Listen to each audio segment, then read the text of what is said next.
সেই তো তোমার শেষ বন্ধুত্বের সেই কেবলটা আমরা সবাই শেষ আগের মতো নত যেন হয়ে থাকবে না এই দেশ দিল্লি না ঢাকা দিল্লি না ঢাকা গোলামি না আজাদি সীমান্ত জুড়ে হত্যার পর হত্যা করেছো তুমি শিকল পরিয়ে লুটেছো আমার প্রাণের জন্মভূমি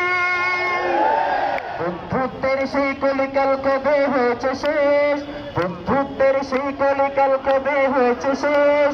আগের মতো নত যেন হয়ে